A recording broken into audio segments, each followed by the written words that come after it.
Well, let me tell y'all about this whole incident with my epidural. Yes, there was an incident. My worst nightmare came true.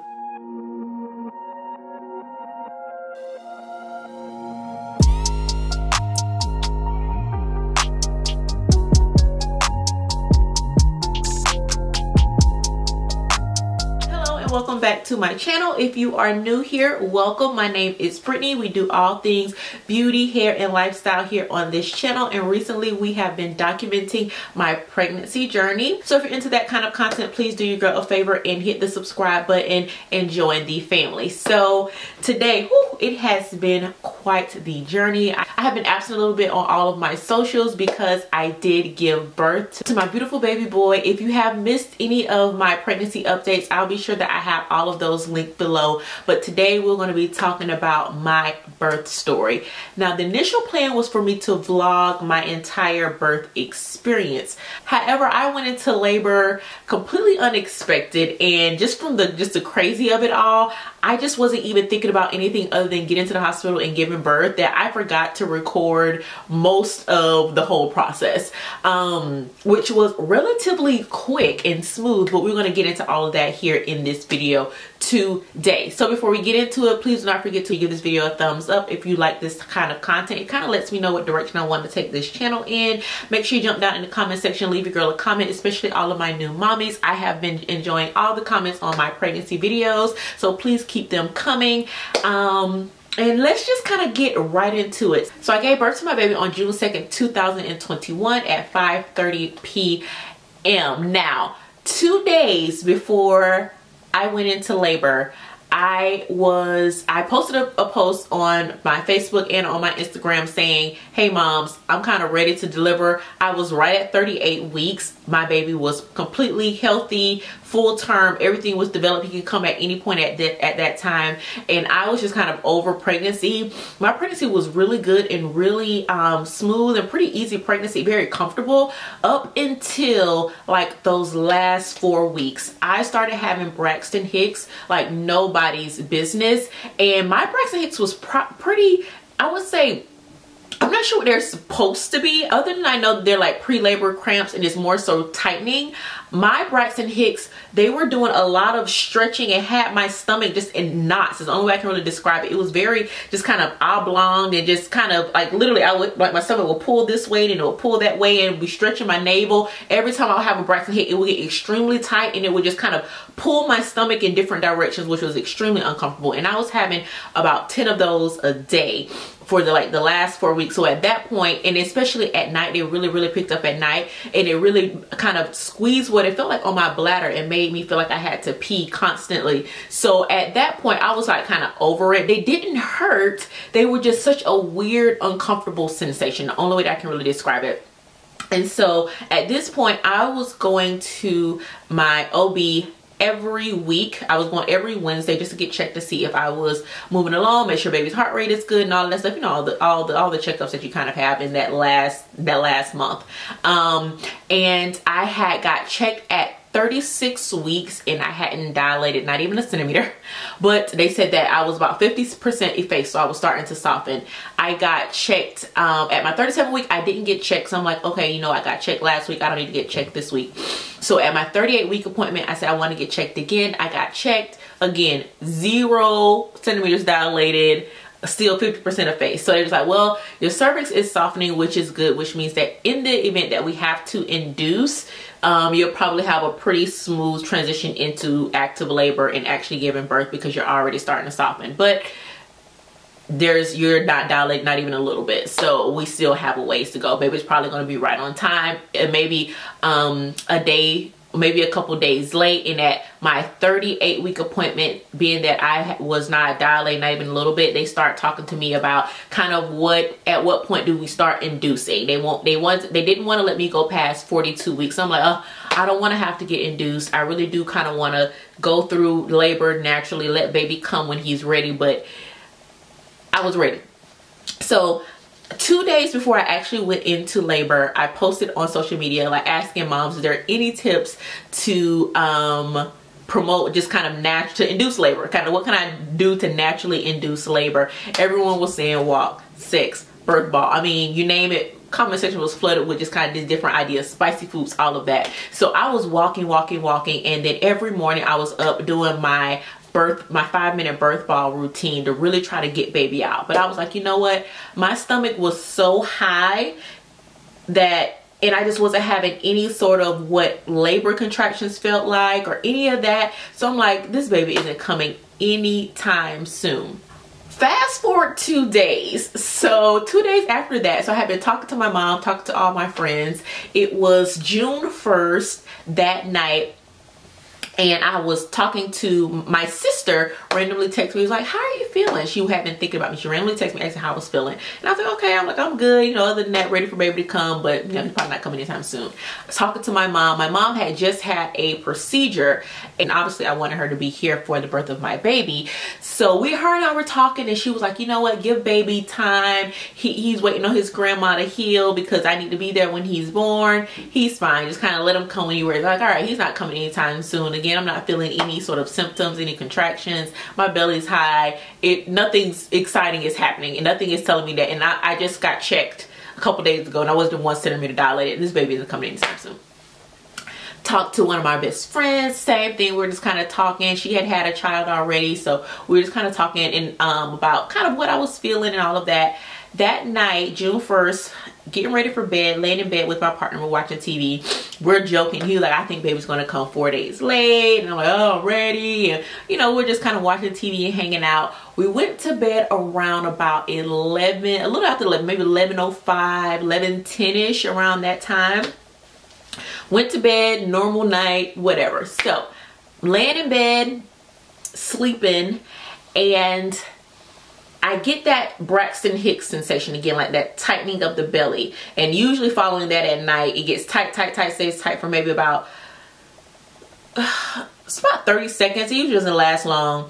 And then after that, usually I have this sensation to pee, because the way it squeezes and pulls my belly, it feels like it just kind of presses on my bladder, and I usually have to pee, and after I pee, is released, and then I'm fine. So I'm laying in the bed, I'm like, oh, Braxton Hicks coming. I'm like, oh, I have to pee. I don't feel like getting up. I'm like, sleep. I'm thinking, I don't feel like getting up. I'll get up in a second. So I'm laying there, and then I was like, oh, I know, like I really have to pee. So let me just get up and just pee. So I roll over, because I'm huge at this point. So I roll over on my other side to climb out the bed to go pee. And as soon as I roll over, I like felt like I tinkled a little bit. I was like, oh, I just got to that. I'm at that point of pregnancy where they say you're peeing on yourself. So I felt like a little tinkle. I'm like, oh, the little tinkle came out. Let me hurry up and get up and get to the bathroom. So I like jump up, and I'm like scurrying to the bathroom. And as soon as I opened the door to our master bathroom and stepped onto the tile, because we have carpet in our master bedroom, and as soon as I stepped onto the tile, I literally start just what I thought was peeing myself. Like it literally just starts gushing out, and I'm standing there like, oh my gosh, I am literally sitting here, I just peed myself. And so I'm standing there in the doorway, and then as I'm standing there, because I'm like froze, so I'm really thinking, holy crap, I really just peed on myself. Like it was just like so surreal. So as I'm standing there, and I'm realizing this seems like a lot, like this is a lot coming out. So I'm like, did my water just break? And I'm looking, and I'm like, no, I think I'm peeing myself. So I went ahead and I run to the bathroom, and I sit down and I pee. Like I can feel the sensation. I'm like, okay, I just peed myself. But then I stopped peeing, but I still felt water coming down. So I'm like, okay, so I call Nate at this point. I'm like, babe. So he jumps up. We've already had a false alarm when I had a Charlie horse, and I woke up screaming, and he thought that I was in labor. So he's on high alert at this point. I'm 38 weeks and 5 days at this point. So he's on high alert. So as soon as I like call for him, he like jumps up and he's in the doorway. I'm like, I think my water is broke. And he's like, no. I'm in the bathroom, like sitting on the toilet, and I'm like peeking around the door talking to him because he's in the doorway. I'm like, I think my water is broke. He's like, no, your water didn't just break. Like, what do you mean? I'm like, no, I think so. He's looking at it because it's like a puddle on the floor. I'm like, well, maybe I just peed myself. I'm not sure. So he's looking at it. He was like, it's really clear. So the liquid was really clear, and then there was kind of like this white milky, like little pieces of kind of what looked like mucus, like little, just only a couple of pieces, but for the most part, it's like a clear puddle is what it was. So, and I look at my panties, and again, my panties are soaked at this point. I'm like, I think that my water just broke. And he's like, no, he just keeps saying, no, no, no, no, no. So he's looking at, he was like, wait, no, this is a lot. This might be your water. So I'm like, what do I do? What do we do? Do we just go to the hospital? Do we call a doctor? Like, what do we do? So I don't know why we were so like kind of just seemed unprepared, even though we're 38 weeks and 5 days. At this point, you should be expecting the unexpected. My bags were packed, baby's bags were packed. We didn't have our car seat hooked up yet. And he didn't have his backpack. And then we didn't have our guest room finished. Like, that was on our list of things to do that weekend. This was a Wednesday. Well, guess technically, no, this was Tuesday night, technically Wednesday morning, because it's 1:20 a.m. in the morning. And so he was like, we're not ready. We still have things to do. I'm like, look, the baby doesn't care. At this point, throw some stuff in the bag, grab the car seat, throw it in the car. By, you know, in the couple of days that I'm admitted to the hospital, you can get it hooked up. I think my water just broke. So I'm like, okay, let me call my OB, because I remember, so I called and I'm like, hey, 38 weeks, 5 days. I think my water just broke. You know, there's this gush. I peed, but then it kept coming. And then even after I like stood up and got off the toilet, it was still just kind of running down my legs. So kind of running down my legs. So he was like, yeah, that sounds like your water.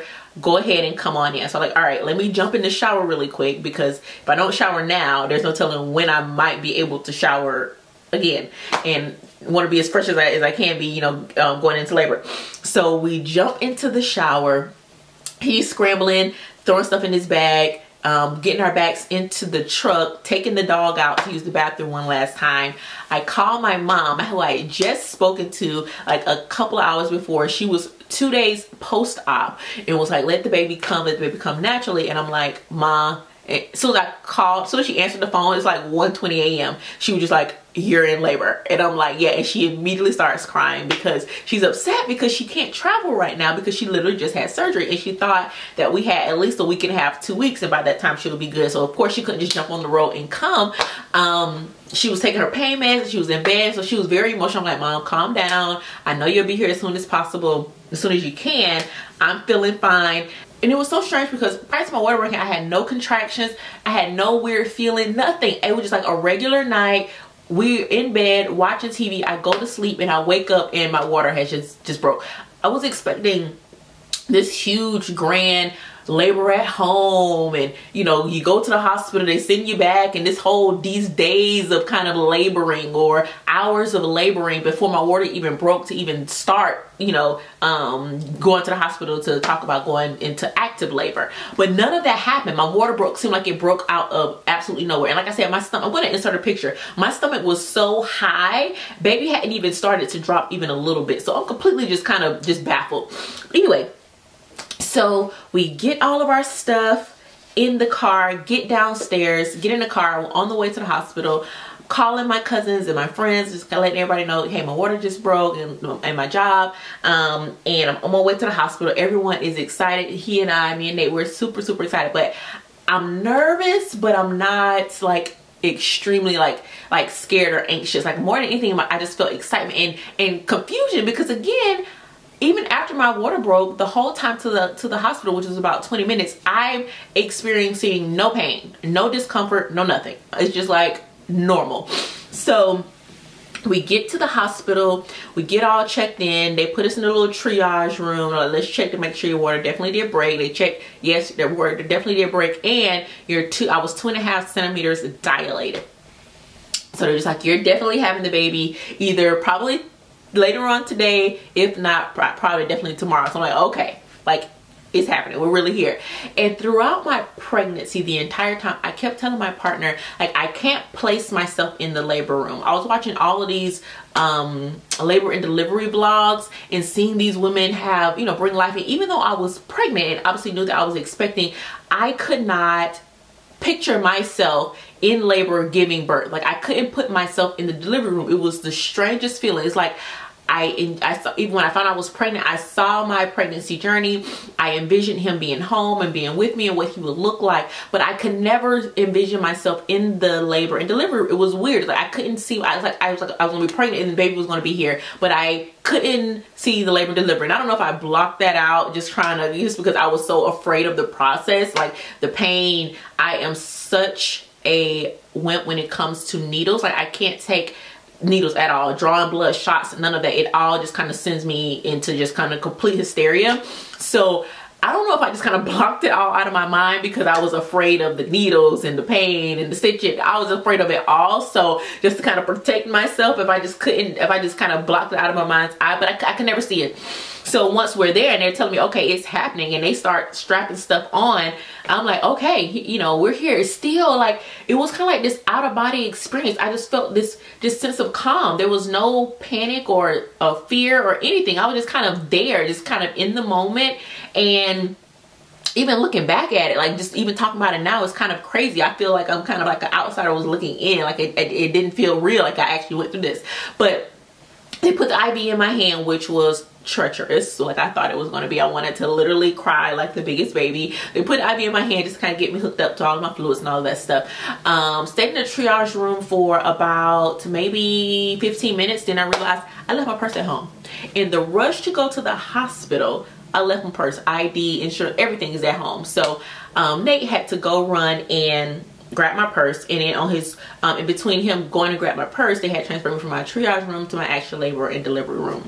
So by this time it's about 2 in the morning. It's about 2 a.m. and I'm just kind of ready to go. And so they told me, okay, you've had 2 contractions. I'm like, wait, what? I felt nothing. Like it was weird. I literally felt nothing. I'm on no pain medicine. I'm on they're like, yeah, you've had 2 contractions so far since you've been here. And I'm like, what the heck is going on? Like, I'm literally thinking that I'm going to be on death's bed during labor and delivery. So I'm like, okay. So they was like, well, since you've had 2 mild contractions and they were pretty far apart, you're not in any pain, we want to go ahead and put you on Pitocin to really jumpstart labor. So I'm like, no, I don't want to rush it. Like, I literally just got here maybe 30 minutes ago. Like, I want to let my body naturally labor. I don't want to, you know, just kind of rush the process or anything like that. I'm in no rush. It's only been 30 minutes since I've been here. Like, let me just kind of labor and see if I naturally progress and see, you know, and go from there. So they're just like, okay, well, how long do you want to labor for before we, you know, start Pitocin? Because right now nothing's really happening. You're just kind of here. And I'm like, well, I don't know, you know, I just don't want to rush it. And I don't want, I'm someone that if I don't need medicine, then I try to go without. However, the epidural was not an option. I wanted that as soon as the pain started. I already knew going in that I was definitely going to get the epidural, because no, mama's, I'm not just a glutton for punishment. So I know I was definitely going to get the epidural, but the Pitocin, I didn't want to rush that or even have to take Pitocin if I just rather naturally progress in my labor. I was in no pain and the contractions were happening and my water had already broke. So things are happening. So I told them, you know what, let me just labor through the night and then we'll reevaluate in the morning to see where we are. So it's like, all right, cool. When the shift change happened, I think it's happened at 7. My doctor that was there when I was on call, he came and kind of let me know, hey, if anything happens between now and 7, I'll be delivering. If not, this is the doctor that's going to be delivering. I knew both of them. So I was like, okay, cool. So he was like, we'll come back in and check to see where you are at 7 o'clock. If nothing has happened, we really suggest getting on this Pitocin and really getting labor started, get this baby here today. So like, okay, cool, that's the plan.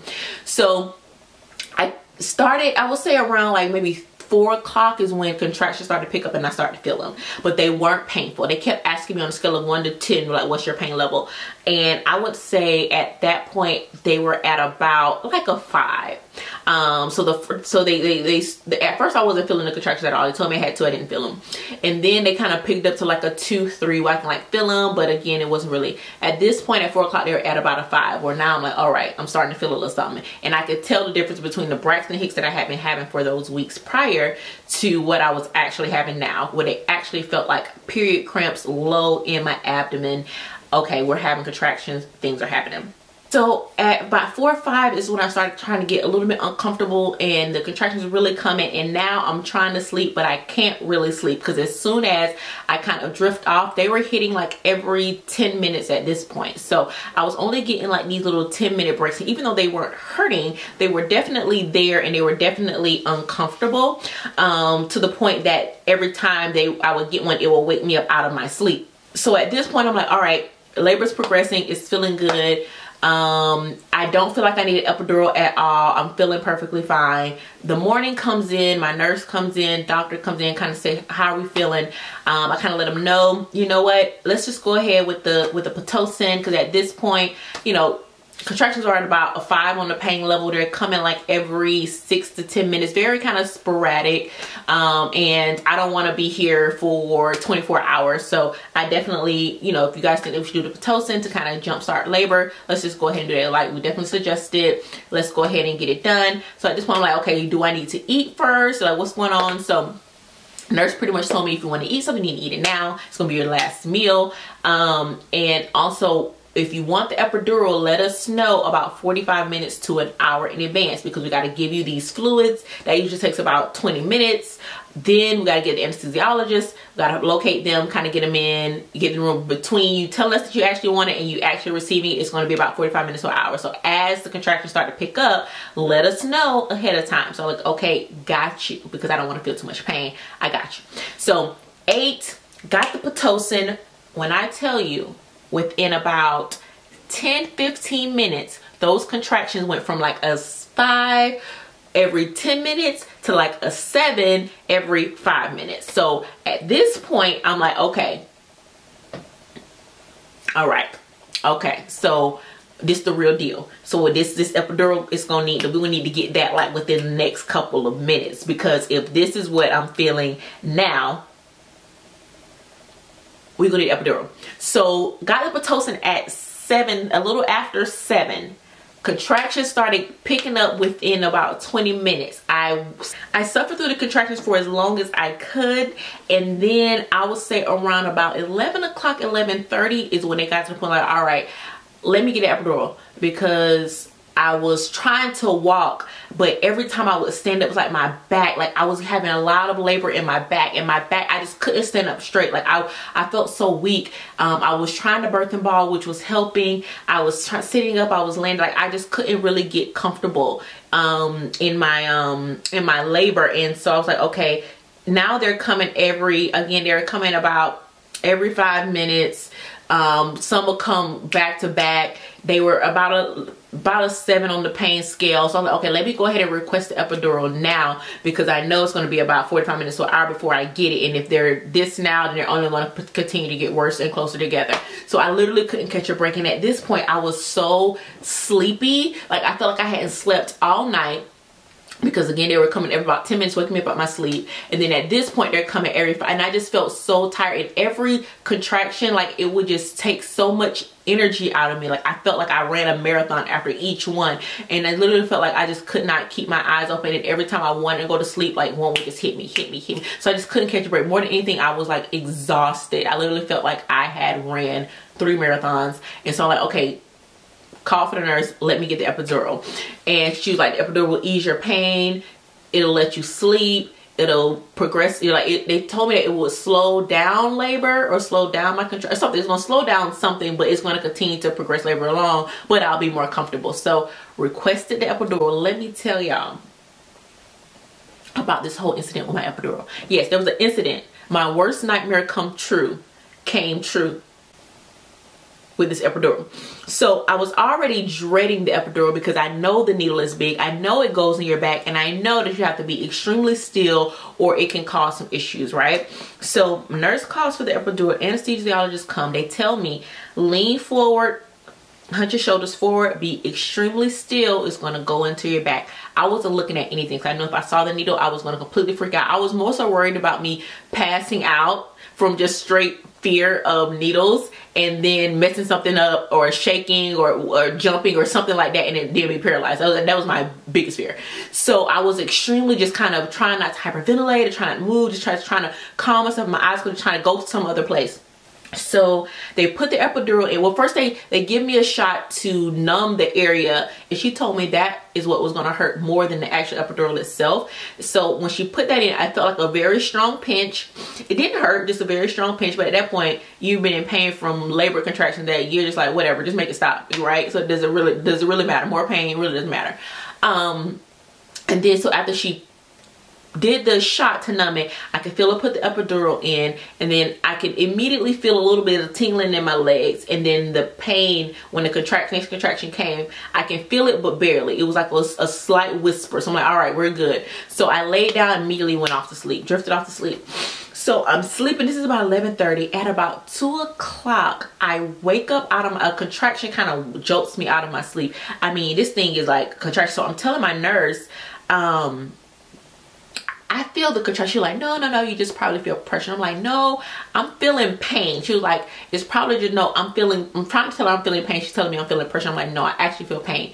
So after that, like every 3 minutes, I mean, this pain was hitting. I'm telling you, I am in pain. Something's not right. So she kept telling me, press the button for more medicine. At this point, I have been pressing. And it's weird because when I press the button, you think that, you know, they tell you that you press the button, you administer medicine, but you're not really. It's kind of like a mental thing. But when I would press the button, I would literally feel like the cold fluid come through the tube into my back. I would feel it, but I would feel it kind of like center of my back, not kind of going down. I would literally feel the cold fluid kind of coming out of the tube into my back, but it didn't feel like it was going lower than center back, which was strange. So I was telling her, I pushed this to administer more medicine. I still am feeling contractions. So she's like, well, call the anesthesiologist in here, she'll up your dosage. So anesthesiologist comes in, she does something, ups my dosage. I can feel her, I can feel the gush of medicine coming through. And at this point, whatever she did to up my dosage, I think it was too much, because I immediately started feeling kind of just woozy and out of it. And I can feel myself trying to talk, but my words are kind of slurring. And I'm like, I just feel, and so the nurse was like, how are you feeling? I'm like, I just feel dizzy. Like I couldn't really formulate words. I just felt dizzy, and I started shaking and shivering. She was like, it's just the medicine, just kind of try to calm down, kind of relax. It'll kind of, you know, work its magic, and you'll be fine, you'll be fine. So as I'm kind of like feeling dizzy and kind of lightheaded, kind of out of it, a contraction hit and I can feel it. I'm like, I still feel these contractions. Something's not right. So she was like, okay, let's get the anesthesiologist back in here again. So she comes in and she was like, she can still feel the contraction. She's slurring a little bit. She says she's feeling a little lightheaded, a little woozy. Like, let's check where you actually put the catheter in, I guess. And not just the medicine, but let's check the catheter. So the anesthesiologist, she's like, oh, actually the catheter is in crooked. And I'm like, wait, what? You tapped my spine and put something in crooked to the point that, what? That's the last thing you want to hear. That's the last thing you want to hear, that your epidural is put in wrong and crooked. And then she says, I had to take this one out and put in another one. So now I'm thinking, okay, you've tapped my spine once. Now you've upped my dosage of medicine to the point that I'm feeling dizzy, lightheaded, and out of it. Now you're telling me to take that out and do it again? I'm literally thinking, what? Like how? How does this happen? But I'm in so much pain that I'm like, okay, what are the risks? They're just like, you'll be perfectly fine. Just sit still. We just need to replace this. It'll be quick. You won't feel it because the spot is already numb where it is. We just need to replace it really quick. But however, we do need to administer another one of the shots where I guess to numb it. That I did feel. So the second time it felt more uncomfortable because she was taking the catheter out, reshooting me. It was just too much going on. So finally got the second epidural catheter in, and immediately after she put that one in, instantly I felt tingling, like just kind of go down my waist and down my legs into my feet, and my feet immediately felt just dead. Like my legs just felt dead. And from that point on, I was golden. I felt zero pain, none whatsoever. Felt right to sleep off into just kind of la la land. I'm just laying, I'm high as a kite. Contractions are happening. I can see them on the monitor. I'm feeling absolutely nothing, which I'm loving. So I rest and kind of relax from like 11:30 when this is like 2 o'clock when they changed out when they put the second epidural in. And then I would say around about 4 o'clock, I started feeling this intense pressure in my butt. And I felt like I had to go poop. So I called her, like, hey, I feel this pressure in my butt. I think something is happening. I think baby is coming. And I feel like when I feel the pressure in my butt, I feel like I need to push. So she was like, okay, let me check you. So they're checking me. At this point, they have been checking me, and I've been progressing along to 2.5 to 4 centimeters to, you know, just slowly progressing. Like, let me check. So the last time they had checked me, I was at 4 centimeters when they did the second epidural. So they checked me now, and I was at 7 centimeters. No. So when they put the first epidural in, I had moved from 2.5 that morning when I first got there up to 4 centimeters, which was slow progress to them. And then after I got the epidural and I labored a little bit, when it came down to get the second epidural, I was up to 6 centimeters. So we have been progressing along. So at this point, I'm feeling like I need to push. I feel the pressure in my butt. So okay, let's check to see where you are. So she was just like, it's probably not time, but we'll check. We just checked. It had just taken 2 hours ago. They checked me 10 centimeters and she could feel his head. She's like, oh, I can actually feel his head. He has a very small head, and you're extremely soft, 100% of face, and you're sensitive. It's pretty much time. It's go time. It's like 4 o'clock. It's go time. So she was like, okay. She's like, let's just do like a little test push to see if we can keep, like, cause he's still kind of high up in the canal. She was like, let's do like a little test push, see if we kind of get him down a little bit. So just me and a nurse, and I do a little test push, and she's like, okay, yep, I feel him drop down a little bit. Let's go. Let me go get the doctor. She's wrapping up with one other patient, and then she'll be right in, and we'll be ready to go. So I'm like, all right, it's happening. FaceTime my family, got them set up, got the camera set up. I'm going to insert a couple of clips, but the view that Daddy got, I was spread equal, so I don't know if I'm gonna be able to include. I'm gonna try to put a little happy face over my woman bits, because I mean he had a bird's eye view, and I don't want, you know, all my stuff on the internet. So Dr. Khan took maybe about 20 minutes, and as there you're like, well, I'm like, what's taking so long? Because I kept feeling this pressure in my butt, and like I had to push. So I finally told Nate to go out and kind of just check to see where they were, and they were in the hallway, and they was like, Dr. Khan, she's wrapping up. I'm assuming that there was somebody else giving labor down the street, and they were waiting on her to finish up to come in, you know, with me. But at this point, I was afraid that my body was naturally going to start to kind of push him out, and she wasn't going to be there. So I would say it took about 25 minutes for the doctor to actually get in there and get everything set up. My baby nurse came in, all of that. So we started pushing around 4:40ish, I would say. So it took about 40 minutes just from the time that I thought I felt the pressure in my butt to get the doctor in, to kind of get everything, to get me in the stirrups and do all of that, and to get ready to push.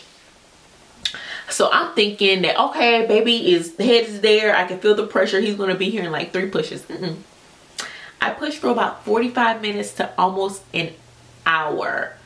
So it got to a point where I knew it was getting real, because all of a sudden my doctor, my nurse, and my partner just started yelling, push, push, push, he's almost here, push, push, push, push. So I'm like pushing, but I can't catch my breath, because they would have me push, hold it for 10 seconds, blow out. Push, hold for 10 seconds, blow out. And then they would do that in like little repetitions, little sets of 3, and then kind of let me relax until my next contraction come, and then do it 3 times and relax till the contraction come. However, they just started screaming, just push, push, push. I literally couldn't, like, every time I would try to catch my breath, they're like, bear down again, bear down, he's almost here, almost here. So literally I'm like trying, I'm like, I can't. I literally thought I'm like, I can't breathe. But then finally I was like, okay, he's clearly there, because I just hear yelling. I can hear my family who's on FaceTime, push, pretty, you got it. So finally push, push, push, push.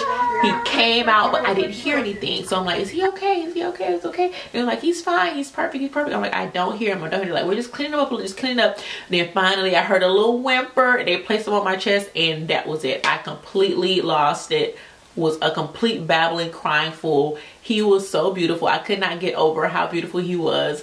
In the video, you'll just hear me say, oh my God, he's so cute. I literally kept just repeating how cute he was. I just couldn't get over how cute his little face was. And he was perfectly perfect.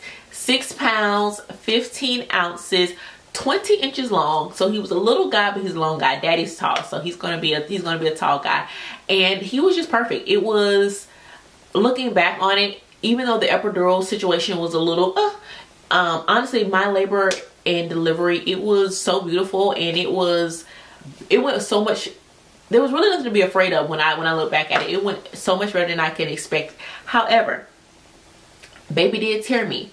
I felt stitches all the way up the front and all the way in my rear afterwards. I'm so scared for my appointment next week to see just how bad the tearing was, just because as I've been healing, I'm exactly 6 weeks postpartum. I have been feeling like there is stitches all the way up the right side of the vagina and all the way up the back. So I'm afraid that it's never going to be the same down there, but I got the most beautiful, perfect, little healthy little baby boy. Now I'm thinking about it's all kind of a blur, the whole pushing and the baby process and the baby actually getting here. That process is kind of a blur to me. I look back at that video often just to kind of remind myself like what was happening, because it really is like an out-of-body experience. You're there, but you're not really there. I've really enjoyed documenting this journey. I hope that you guys have really enjoyed these videos, because like I said, as I was pregnant, I was watching so many just pregnancy videos, birth vlogs, nursery organization, like you name it, I was watching it. So I wanted to just kind of include my journey here on the interwebs for anyone who is just looking, you know, to just connect, or, you know, more than anything, I just wanted to feel like, you know, I had people who had went through a similar experience that I had gone through, and to just kind of have that connection. And I found that here on YouTube. So I wanted to be a part of that community. So I hope that you guys have really been enjoying this. I have loved every one of your comments. I know I haven't responded to all of them, but I see them. I'm trying to take care of human, trying to keep human alive. So if I don't respond, I'm sorry, but I love you guys so much, and I appreciate so much all of just the kind words and even the community that you guys have built within the comment section of my pregnancy videos.